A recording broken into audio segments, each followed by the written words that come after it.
But at some point, the math is the math. I think we can do a better job using that information. It reinforces my belief that I have the best constituents.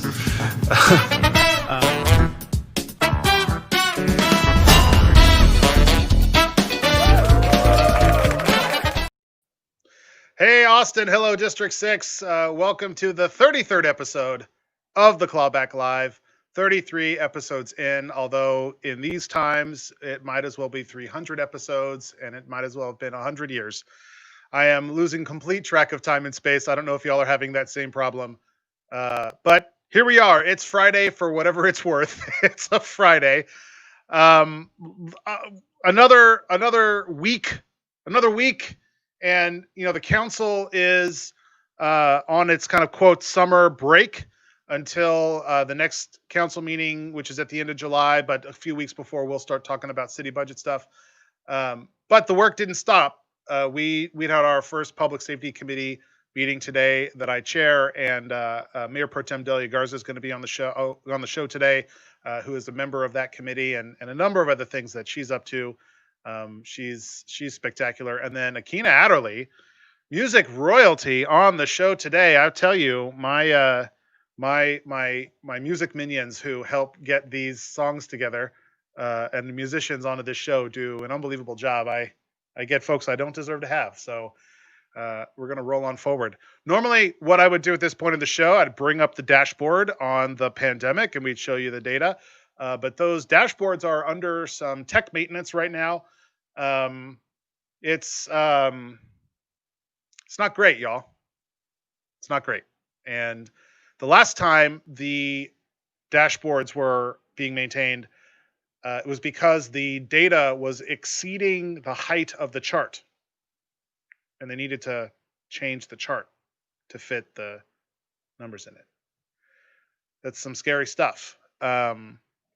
But, you know, now there's a mask requirement. So wear your mask. I have my little mask here, right? It's not big enough. I got a big Irish head, y'all. And look, it like, I can't get my chin and my nose in this mask at the same time. So I don't actually wear this one in public, but I keep it here so I can show y'all that you got to wear your mask. So thanks to Mayor Adler for getting the mask order put in. But can we talk just a little bit about like what the governor was up to this week? Like, I can't even deal with this statement from Governor Abbott. He said, well, I'm not going to quote because I will just paraphrase, but he said that these orders that he put out, which said that local government could not require, that he took away the power of local governments to do this kind of public safety and public health work. And I remember the phrase was that the governor had sole authority. Sole authority. That's some kind of like authoritarian dictator stuff, right? This week, he congratulated the county judge in San Antonio, in Bexar County, for finding the loophole. Something that the governor had intended all along. I cannot understand this theory of state leadership, which says, we're going to tell you a riddle, and if you can solve it, people might live. If you can't solve the riddle, people will die. Isn't this fun? I don't understand. And it's not arbitrary in the sense that when in Dallas, they were enforcing orders, and there was that salon owner who defied the order, and then they were putting a penalty because she was defying the order. Then the governor changed the rules to make it okay for them. So it's not like the governor has said to local government, please innovate, please try, please do new things, right? We're not omnipotent. State government can't possibly know the differences. It's why we have local government. It's why our local governments are so important. It's because every community has its own set of challenges and needs and communities, blah, blah, blah, blah, blah. No, the governor said, I got to write an order. Let's see if they catch the loophole. Let's watch. Well, congratulations to Judge Wolf in Bexar County for finding the loophole that allows us to save lives. Travis County and Hayes County have followed suit. Hopefully, Williamson County will do the same. I've kind of put some feelers out into Wilco. I'm hopeful that Judge Gravel, or if I'm to understand, he might be on a vacation. I don't know how that works right now, but nonetheless, whoever's in charge in Williamson County, I hope that they will follow suit because the businesses in Williamson County are looking for the same type of clear direction that we have now provided between the city and Travis County and Hayes County. Um, we just need better leadership at the state. I don't know what else to say. It's pretty bad. It's pretty bad. And Governor, come on, man. Come on. Look, I don't want to fight. I don't want to be like that. I have colleagues who like to fight with you. I don't. I just want to save people. I just don't want people to die. Can we just agree to that? I don't want pandemics aren't partisan. Whatever. I could rant on this for a long time. I want to bring up my first guest, an amazing person generally, and someone with whom I get to serve on the city council, the mayor pro tem, Delia Garza. Hi. Hey. Hi, Delia. Thanks for having me on. Well, thanks for coming on the show. Yeah. God, there's just so much to cover. We have been up to quite a bit of stuff. I am interested for you. Oh gosh, I forgot to change my background. Boop, boop, boop, boop. There it is. I am interested in your perspective on what we did at the Public Safety Committee meeting yesterday. Sure. Well, first I'll say, I'm not just saying this because I'm on your show, but we set up a committee system when the new 10-1 system was put into place, and there was a lot of back and forth on how those committees would work, and most of the sausage making, so to speak, was supposed to happen in those meetings, and it hasn't really happened that way. I think there's important conversations happening in all these committees, but I will say my work on the Judicial Committee, now Public Safety Committee, and the Public Health Committee have really, I feel like, been the most rewarding, and where much of the good work has been done. And so, we have a lot of really great momentum right now in calls for criminal justice reform and in reform in policing. And we really need to continue having that momentum. And so we were able to have that meeting on Thursday. I think it was great because, yes, technically we're in our council break right now, but most of us know it's not much of a break, but we get a break from council meetings, but we're definitely doing all kinds of other work. But we had some really great conversations about budgeting, in where I said that if I don't see significant changes in how we budget our public safety budget, that I will, for the first time, excuse me, have to be voting no. I know there's lots of trade-offs in budgets, but we can't have this incremental change. We have to have some bold progressive change if we're really going to reimagine our public safety. And so we talked about budgeting. We talked about implementation of some of the resolutions, the slate of reform resolutions. We asked questions about the protest, and we're hearing a lot of concerns from our community about our response to that protest. For me, it was incredibly hard to watch some of that footage and see, looks like your city is at war with itself. That was incredibly hard, and we should all agree that we can do a better job of responding to public safety incidents. So I'm glad that we were able to continue the great momentum we have right now to continue talking about police reform. Well, I have been one of the council members who has taken the most no votes on city budgets. And the water's fine, Delia, come on in. It's okay. If we're not serious about voting no, sometimes you're not going to get what you want. So right. I don't think it's unfair at all for you to be saying that, because it's important that we're all taking the votes that are the right votes to take. Yeah. The budget conversation, certainly for my district, has been the most confusing for folks about what we mean when advocates, or what advocates mean when they say defund, or what we mean when we say reform or big structural change, or whatever the phrases are that we're using. I'm actually wearing a shirt. I'm going to show everybody the shirt that I'm wearing, which I think is an example of the types of things we can change, but aren't necessarily the stuff you're talking about, because you're talking about even bigger stuff. And I haven't wanted to wear this shirt, but this is the love it. Hold on. This is the love it. Right. This is the campaign that the police department, certainly in my in Region 2, which kind of is up in Northwest, to help folks remember to lock their doors and to keep their valuables secure. And we have a fair number of car break-ins, but a lot of them are like the doors are unlocked and they're just kind of like open on the doors. But I wear the shirt today because this is a campaign that that the officers are doing. Why are we asking trained police officers to be marketing consultants? Yeah. Yeah. It's so bizarre when the members of the public are asking for different things. And I get very excited about the kind of the early stuff we can do, where we can take stuff like this program and we can say, you know what, how about GSD&M do it? How about an entity who really understands marketing and that kind of stuff? And we're not asking our officers to worry about crafting Facebook posts. Yeah. But there's bigger stuff. And I don't know if you want to talk about some of the ideas that I've certainly seen, like the Cahoots program in Oregon and some other ones where you're actually diverting calls to other types of staff. Yeah.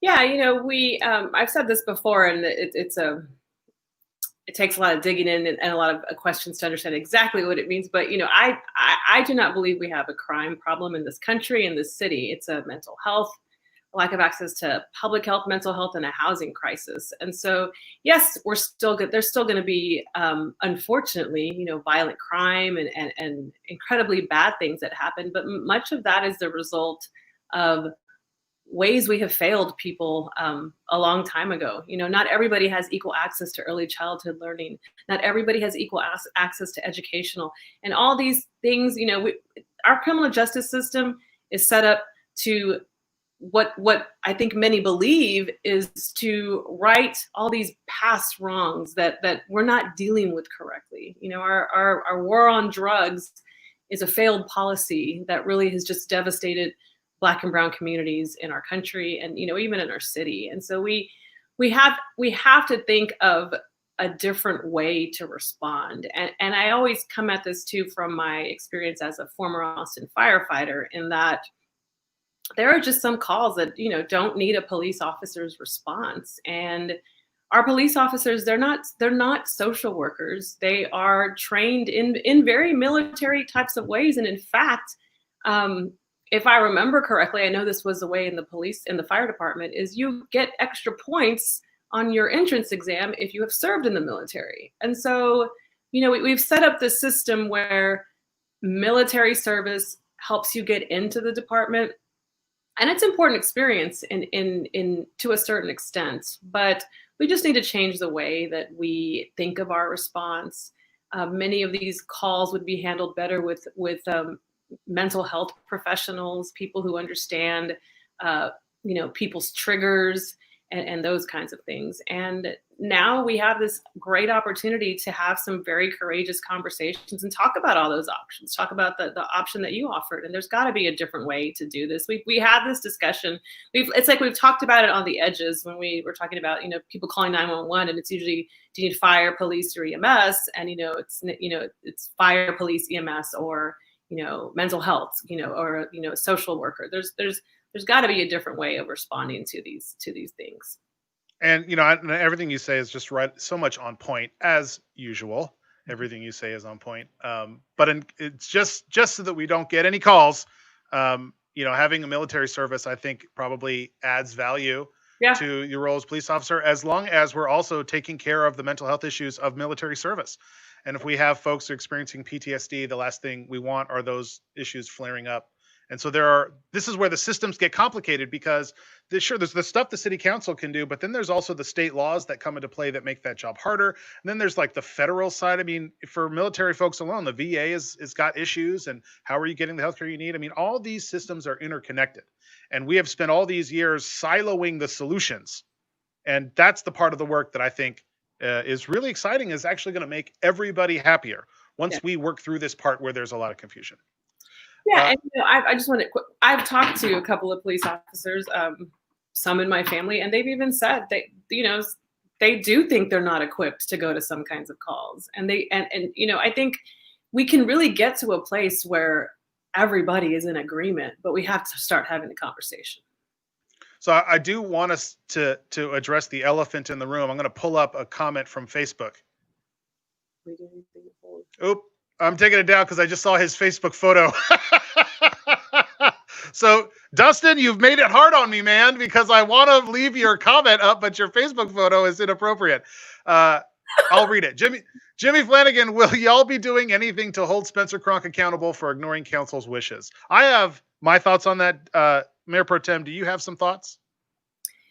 Yeah, I think it's important that, at every level of our chain of command, so to speak, that we have leaders that reflect the values of our community. And I know that, no community is monolithic and there's a spectrum of values in our community, but I'm certain for the most part that the majority of our community really believes that we need to go in a different direction.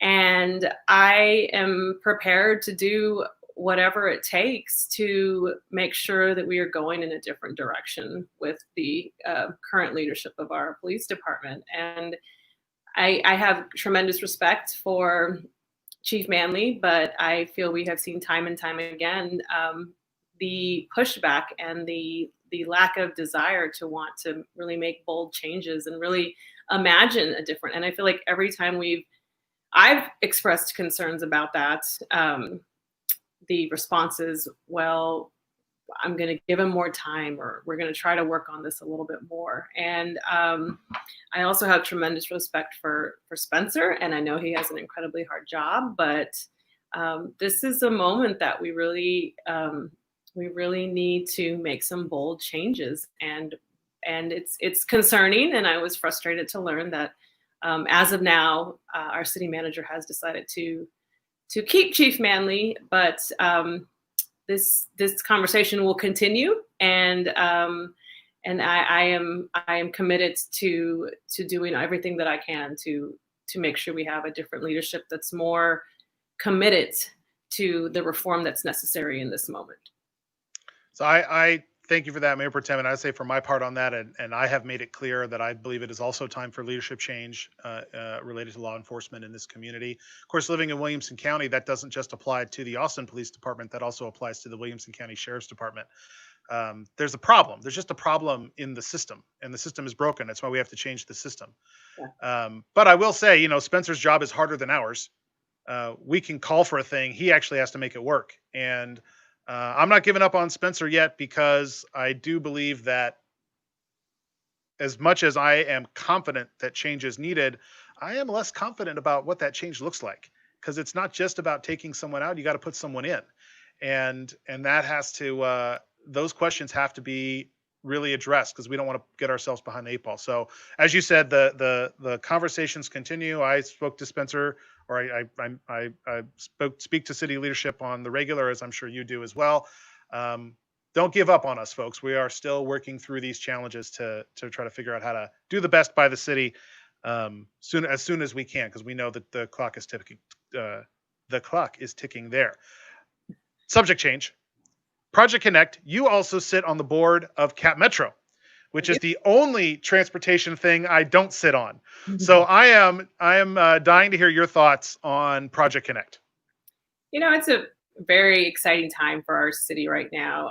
We are definitely going through growing pains, but all projections show that in 20 years, we will double our population. And while obviously our traffic has not been as bad during this pandemic, we will come out of this pandemic, and those traffic, issues will return. And, I also just read an article that we're on track, I believe, to actually enter that 10th largest city, that we're actually going to pass up San Jose. I think it's San Jose who's the 10th, and we're on track to so, being the 10th largest city in our country, which is often, people are shocked when I say that. I've gone to town halls and I say, and they'll say, "You mean in Texas, right?" And no, in the country, we are going through tremendous growing pains. But you cannot have a modern city by any means without a robust transit system. And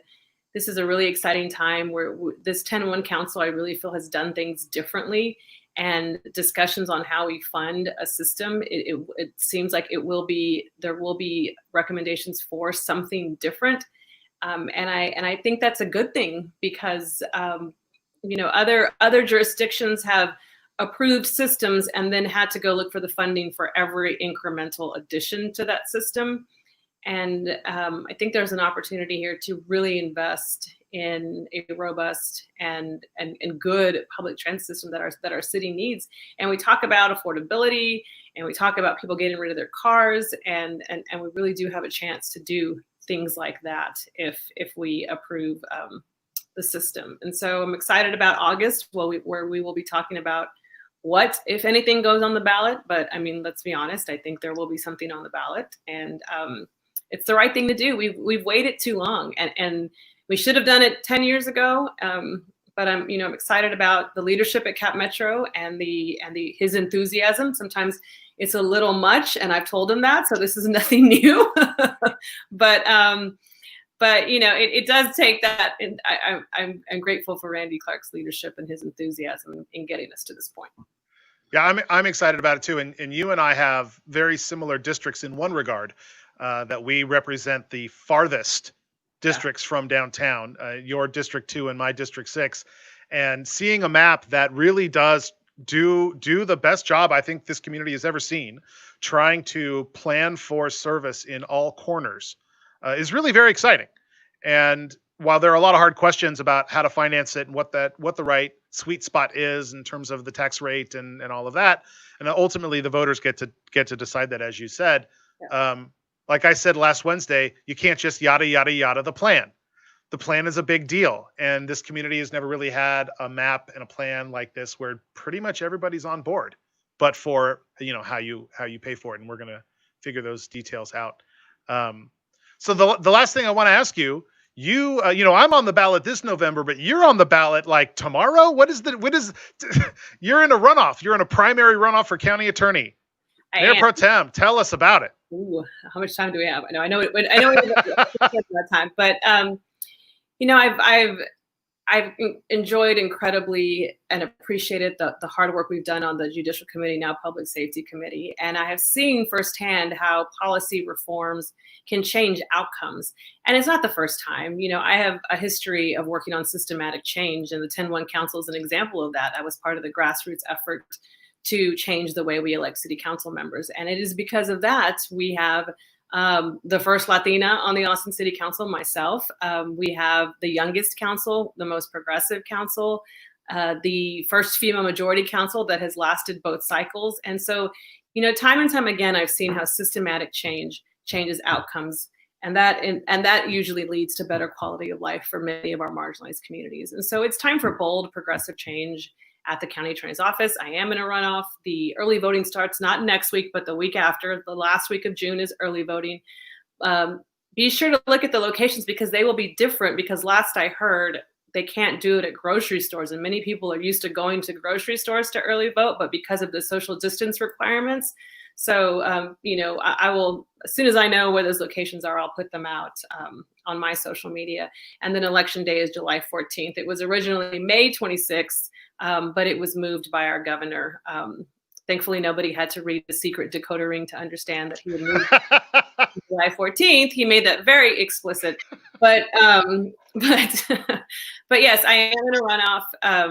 I feel it's an opportunity to really continue the work I've been doing on criminal justice reform, and it's going to take bold leadership to reimagine the way that we handle people in our criminal justice system, from policing to prosecuting to our jail system. There's got to be a different way, because the way right now of basically, handling the great majority of our mental health issues in jails is not working. It's a failed experiment, the way we've been doing things, and we need to change the way we're doing things. Thank you for bringing that up. My part of town definitely votes at grocery stores on the Travis County side.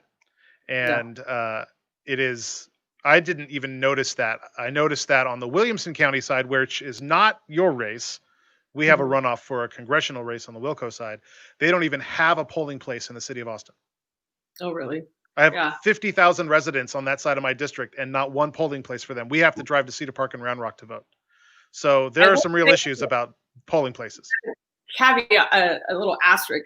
The draft I saw did not have any grocery stores. I haven't seen the final. I don't know if that changed, but I did see an early draft, and I asked because I personally voted the Fiesta off Stastny and 35, and it wasn't on there, and it's always on there. It's where I've always voted, and I was told it was because of the social distancing that is required at grocery stores, and they didn't want a line. And so, so please just pay attention to that list. It should be out if it's not out, but yeah, it's important to know where we're supposed to vote, to make a plan, and to social distance, and to wear your mask.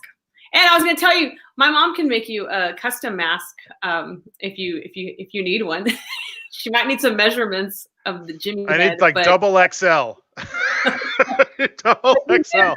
She made them for our entire family. But thank you for giving me this opportunity, and it is a pleasure to work with you on the Austin City Council, definitely.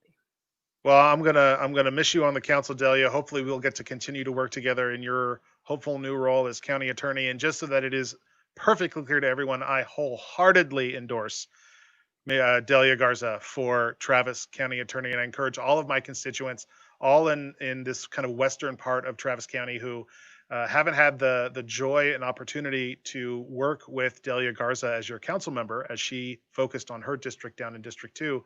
But to know that in my experience working with Delia, she is someone who understands the challenges of all communities, not just the ones she represents herself.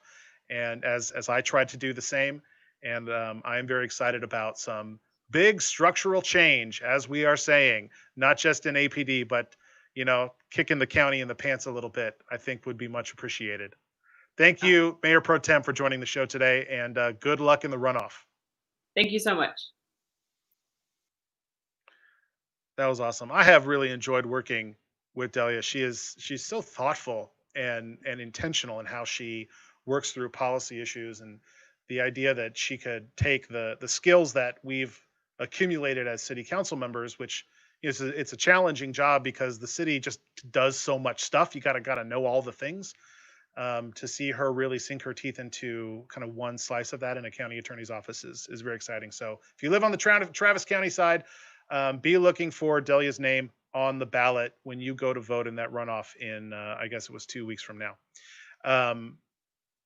So normally I would have 2 more guests, but we're going to close the show with a member of music royalty, the amazing, the incomparable Akina Adderley. Hi, Akina. Well, hello. Thank you so much for taking some time and joining my cute little show here. Oh my gosh, my absolute pleasure. Thank you for having me. And how inspiring to be on the same show as Delia Garza. Oh my gosh. I mean, she's very inspiring. You're not wrong. Well, yeah. So thanks for coming on the show. I mean, and I've had the joy of bringing on a lot of great Austin musicians as we do this show week to week, and so I'm so excited to have you kind of in that crew that now has made its way through the Clawback. But as I ask every musician at the start of their segment, how are you and your family doing, and what is it like during this pandemic to be a musician? Oh my gosh. Well, first of all, my family and we're doing well. We're healthy. We're safe. So we're doing great. I do have a daughter who's turning 7 in a couple of weeks. And so the whole homeschooling vibe was something that was a thing. And then also I'm an educator. I'm the music director at Griffin School here in Austin. And so trying to teach my students simultaneous to teaching my daughter, simultaneous to my husband teaching my daughter and working, that was a scene. But we found our rhythm. And then in terms of being a musician right now, it's really required trying to gain some more skills and some more comfort with things that I've traditionally kind of kept at bay. Tech is kind of my Achilles heel. And so I've had to kind of like tiptoe into like learning how to do some things in order to connect with my fans and connect with the people who want to hear me. So I've done some videos and some recording with some different folks, mostly locally, but a couple of folks out of town. And I've found that I'm actually really enjoying being able to record in my house and then just send files around and have people, make music with that, and make art that we can still share with our community and with our fans. But it's definitely been a learning curve, and particularly in the beginning, it was like, wah! Oh my God. That part I can definitely appreciate. Although personally, my background is in tech. I was a web developer before I was a council member. So this has been like and I worked from home for almost 20 years. Like I know how to do this. You're like, this is my time to shine. Yeah, and as much. What kind of person pulls up a live show as a council member? Like, well, the mayor and council member Harper Madison do them too now, and they're amazing. But not typically an introvert. Is typically gonna do that. And it turns out there's a little mini introvert inside of me that is having the time of his life. And hopefully, we're I'll just put it this way: laugh or cry. Those are the options. Yep. And we're gonna hit a very difficult time in our community across the nation. But I know seeing the data in Austin is gonna be really hard right here. Yeah. And I don't want anyone to think we're taking any of that lightly. But also, laugh or cry. Those are the options, and there's going to be plenty enough time to cry. So my understanding is that you are also the musical director at the Adderley School for Performing Arts. Actually, no, that school is my mom and sister's musical theater school. And I did work there in California for a few years. And I do still music direct and conduct shows annually. I do, the Adderley School has smaller workshop shows that happen every semester. And then they have one big full scale production of a complete musical with a full orchestra. And those productions go up usually in the spring, like in May. And of course, this year, the show was indefinitely canceled. But I conduct those shows. So I am involved with the school. And P.S., Black-owned business. Y'all should check it out, the Adderley School. We stand. But that's the family business that my mom and my sister run. That's so cool. I'm not going to pitch you my musical idea, although I have one based on my experience as a council member. I don't know that I've ever said the title. I have a title. I don't know if I've ever said it in public, but because you are so amazing, I will tell you the story. The title of the musical that I have kind of sketched out in my head is called Pothole, the Musical. I'm in. Yes. I'm in. It's a hell of a tale. I'm ready. I'm going to write it. All right. You said it in public. I Lock did. it down. Akita Adderley. Gonna put the book together for Pothole the Musical. That's right. I love it.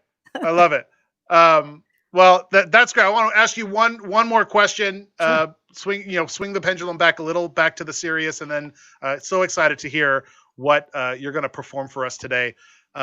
Last week, I had Jackie Vincent on the show. Yes, my girl. And she talked about some of the experiences and how she kind of interpreted the emotional labor that she was feeling in this time. Because of all of the folks standing behind me and this moment that we're in. And then it was like 4 hours later that I saw the Blues on the Green stuff. Mm-hmm. I'm so interested in your take on what she expressed and how you're kind of living in this moment. Well, it's really fascinating and intense moment to be a Black musician in Austin. And I really celebrate Jackie Vincent and Shaka from Riders Against the Storm and others who are really, carrying the mantle and being leaders. It's kind of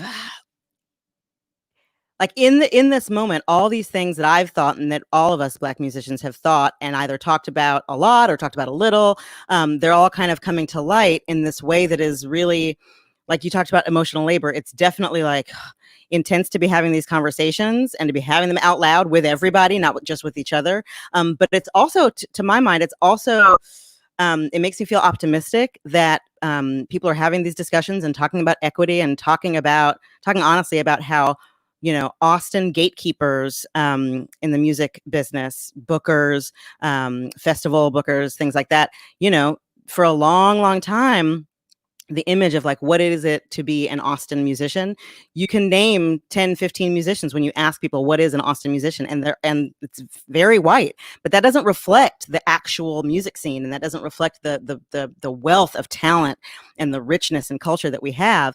And so yes, the emotional labor is there, just like dealing with explaining things to folks and having these dialogues with people who haven't thought about this stuff before and haven't thought about equity in the music business before. But it's, like I said, it's also kind of an exciting time, and I'm really, really hopeful that a lot of positivity comes out of this, and that a lot of advocacy for Black artists getting recognized and getting support and getting showcased and getting those big bookings and all that kind of stuff. I'm excited and really optimistic, and we just all have to kind of keep the pedal to the metal.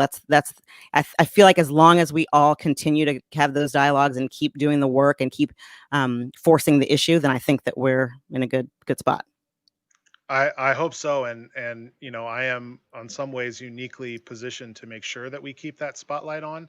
Well, I appreciate that. At least from the city council level, and being the new chair of the public safety committee, looking like this in this moment. Right, that's not lost on me. What that means, and to have the trust of the Mayor Pro Tem and Councilmember Harper Madison and Councilmember Kassar, who are the other members of that committee, I take that very seriously, and we are going to get this work across the finish line. And I'll tell you, Akina, if you got any white folks that need it explained to them, just send them to me. Don't feel like you got to explain it to everybody. I'm happy to do that for you. That's part of my emotional labor, and I take it willingly. I appreciate that, because that's definitely a thing. It's like, it's very sweet, but like the like influx of like really awesome, lovely, kind, good-hearted white folks being like, Akina, what can I do? And I'm like, yeah, I've heard that story a couple of times, and yeah, I can, I'm the first openly gay man to be on the Austin City Council, and so there have been moments in time where people would come to me to talk about stuff as far as the LGBT community would come into play, and it's like, you think I'm the only one? Right, exactly. There's others. Don't you know some others? Yeah, for real. Well, thank you, Akina. I'm so blessed and honored to have you on the show this week, and I am so excited to hear what you have prepared to share with our Clawback audience today. Yay. Why don't you take it away?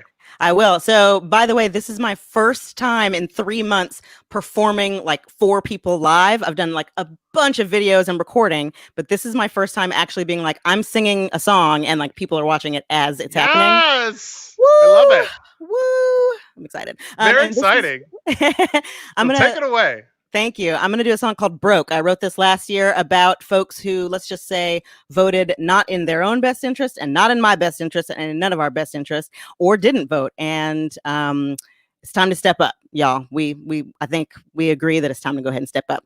All right, here we go. Gotta plug this into this thing. This thing over here. Okay.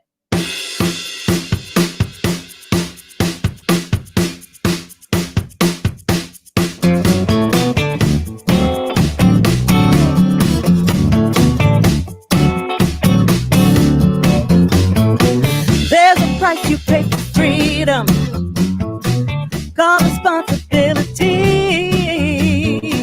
To your neighbor, to your brother, to yourself in need. Say you acted with no malice, pain was not your design. Either way, the pill is bitter, baby, can't you see? Don't look away. You broke it, you bought it. Don't look away. You broke it, you bought it. All these claims you put your name to have a butterfly effect. You don't see it, but we feel it each and every day.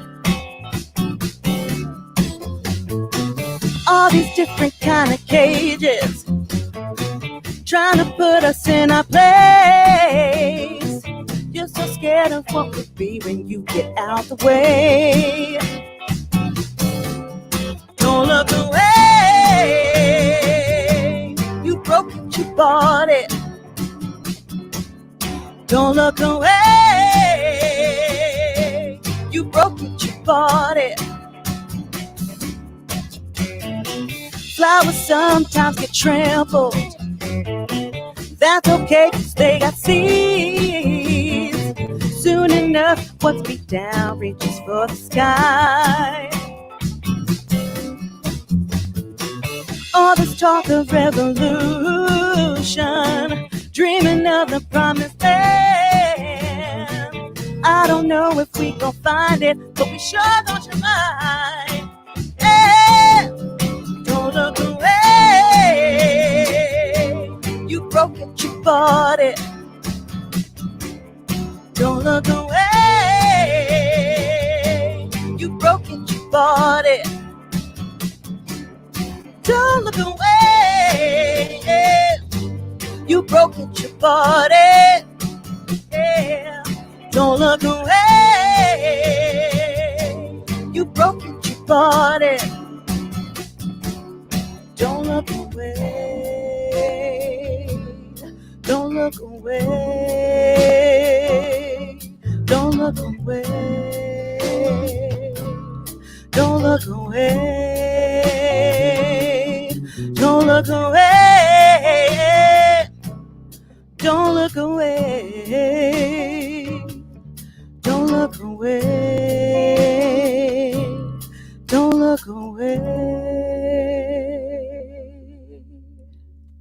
Yeah. Oh my gosh. Oh, that was, oh, I can't, I'm out of words. Like, that was so good. It was like so good in so many ways. And I'm going to be specific because that's who I am. Fabulous. It was good both because your audio setup, can I just say, your audio setup is on point. I think by far the best sounding audio setup we've had through all the musicians on the show. Whoever helps you put that together nailed it. It is my friend Ryan beautiful. Young. Oh my God. Thank you so much because, as I said, woo, Achilles heel. Yeah. So you are set up for the live shows, honey. You sound great. Also, you sound great. And the lyrics, I live. I absolutely live. Thank you. Unbelievable. Thank you so much for coming on the show and sharing your music. You got some fans, girl. Look, I'm gonna bring them up. Look at this. Look at this. Look at this. Look at this. Look at that. Truth, grace, beauty. Look at that. I mean, we love it. We stand. We stand. We stand. The heck? Look at that. Oh, wait, they keep coming. Hold on. There's more. There's more. There's more. There's more. That's awesome. That makes me feel so happy. You've really done us a solid here. I'm going to bring Delia back just to right before we close out the show. Yes. Don't worry, Delia. They got one for you too. They got one for you That's too. Right. Everybody loves you. And I want to just before we close out the show, just want to wish both of you and all of the community a purpose-filled and wonderful Juneteenth. Yes. And thanks both of you for taking time in this holiday, which I believe will soon be an official city holiday, as Councilmember Harper Madison has called for. And I know that we will also, I know Mayor Pro Tem has already said she supports, I will too. Thank you all again for coming on the show today. Thank you so much for having us. Awesome song. Thank you. Loved the lyrics. You broke it, you bought it. Right. All right. Thanks, y'all. Thank you. Well, that was, gosh, that was so good. That was so good. So yeah, here we go, y'all. Here we go. Lots of big work left to do. A lot of stuff going on. I wanted to just let y'all know my campaign. I'm on the ballot this November, as I said. I am going to be doing a virtual campaign kickoff at the end of the month on June 28th. You can check out my website as we get the stuff all posted, but I wanted to preview it quickly here on the Clawback. And of course, you can support the campaign and support this show by making a donation through my website, jimmyflanagan.com/donate, and help us make sure that we get good, solid information and amazing talent like Akina Adderley into the ears of everyone throughout District 6 and the city of Austin. Thank you all so much for watching. That's it for episode 33. And again, I hope folks have a very thoughtful and wonderful Juneteenth. But also, the pandemic is real. Wear your masks. It is not getting better tomorrow. We have to take care of each other, especially those who are older or who have complicating medical issues, please stay home. Anyone who has the ability and can stay home, please do so. And when you encounter essential workers at HEB or at any other store, please be nice, y'all. Please be nice to the essential workers. They need it. They're putting their lives at risk, literally, to make sure you can get your Le Sueur peas. So please be nice to all of our essential workers. And I hope everybody has a beautiful weekend. Stay home and wear a mask.